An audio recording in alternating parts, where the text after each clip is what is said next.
যখনই কোনো কাজ করতে ইচ্ছা করবে না বা আলসেমি লাগবে তখনই মনে মনে কাউন্ট করো 5 4 3 2 1 আর সঙ্গে সঙ্গে কাজটা শুরু করে দাও। তোমার ব্রেনকে আলসেমি করার বা অজুহাত দেওয়ার সময় দিও না।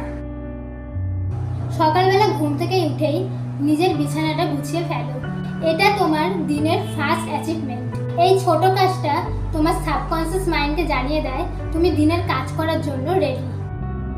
2 মিনিটের জন্য একটু স্ট্রেচ করে নাও, একটু হাত পা নাড়িয়ে নাও, তাহলে তোমার যে ঘুম ঘুম ভাবটা আসবে সেটা কেটে যাবে। কাজটা করতে কম সময় লাগে সেটা আগে করে নাও। যেমন ধরো কোনো মেল চেক করা বা কিছু গোছানো, সেটা আগে করে নাও, সঙ্গে সঙ্গে সেটা করে নাও, কারণ পরে গিয়ে তাহলে তোমার মনে হবে না যে অনেক কাজ আজকে জমে আছে।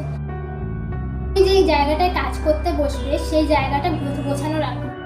ধরো তোমার দুপুরবেলা কোনো কাজ করতে ইচ্ছা করছে না, প্রচুর ক্লান্ত লাগছে, তাহলে জোর করে কাজ করতে যেও না। 10 থেকে 15 মিনিটের জন্য একটুখানি পাওয়ার ন্যাপ নিয়ে নাও। ধরো তোমার ঘুম পাচ্ছে না, তাহলে একটু পাওয়ার ন্যাপ নিয়ে নাও, কিছুক্ষণের জন্য একটু চোখটা বন্ধ করে রাখো। এটা ব্যাটারি রিচার্জের মতো তোমার ব্রেনকে রিফ্রেশ করে দেবে।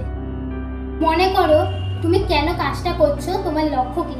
যখন তোমার সামনে একটা বড় রিজন থাকবে তখন তোমাকে কোনো লেজিনেস আটকাতে পারবে না। তো ভিডিওটা আজকের মতো এতটাই। ভিডিওটা ভালো লাগলে অবশ্যই লাইক করে দিও, বন্ধুদের সাথে ভিডিওটা শেয়ার করো। আর এরকম ধরনের আরও মোটিভেশনাল ভিডিও পেতে চাইলে আমার সানিয়া পাল চ্যানেলটা অবশ্যই সাবস্ক্রাইব করে দিও। তো চলো, দেখা হচ্ছে আবার নেক্সট ভিডিওতে।